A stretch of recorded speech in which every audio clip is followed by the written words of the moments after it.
इधर भारत की सेना में शामिल होता घातक हेलीकॉप्टर प्रचंड, उधर बम लेकर ईरान का एक विमान दिल्ली के ऊपर उड़ रहा था। विमान ईरान से चीन के ग्यांगझू जा रहा था, लेकिन अचानक दिल्ली के ऊपर मंडराने लगा। पायलट ने कहा इसे इंडिया में ही उतारना पड़ेगा।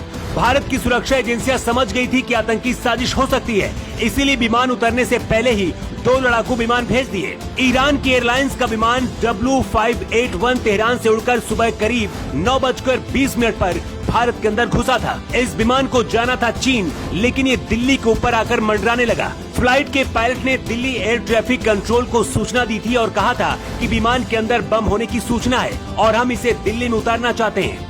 इतना सुनते ही दिल्ली एयर ट्रैफिक कंट्रोल तुरंत अलर्ट हो गया था। 5 मिनट के अंदर ही IB, रॉ और इंटरपोल एक्टिव हो गया।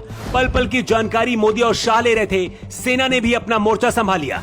इसी दौरान पता चला कि ईरान का ये विमान जबरन दिल्ली में उतरना चाहता है। ऐसे में सबसे पहले एयरफोर्स ने अपने 2 लड़ाकू विमान भेज दिए।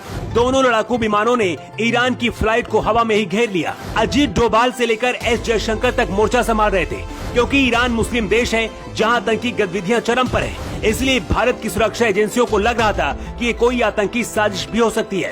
अगर ये विमान जबरन उतरने की कोशिश करता तो भारत के दोनों सुखोई लड़ाकू विमान इसे हवा में ही नष्ट कर सकते थे।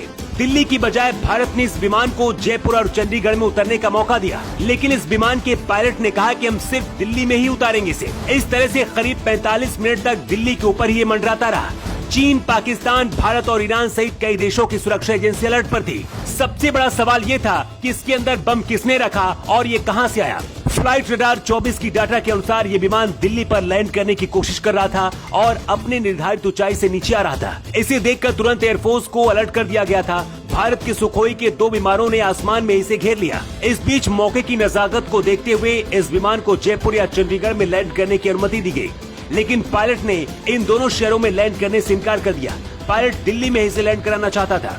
भारत में जब इसे नहीं लैंड करने दिया गया तो चीन की तरफ ये रवाना हो गया और सुरक्षित वहां के ग्यांगझू एयरपोर्ट में लैंड भी हो गया।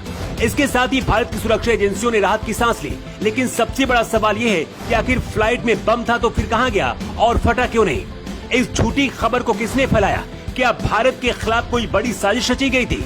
भारत ने जब इसे चंडीगढ़ और जयपुर में उतारने के लिए कहा था तो इसे क्यों नहीं उतारा गया? आखिर इसे दिल्ली में ही क्यों उतारा जाना था? हैरानी की बात यह है कि सब कुछ जब ये हो रहा था तब भारत की सेना स्वदेशी हेलीकॉप्टर प्रचंड को सेना में शामिल कर रही थी। ये हेलीकॉप्टर चीन और पाकिस्तान की सेना पर ही घातक सुरक्षा करेगा।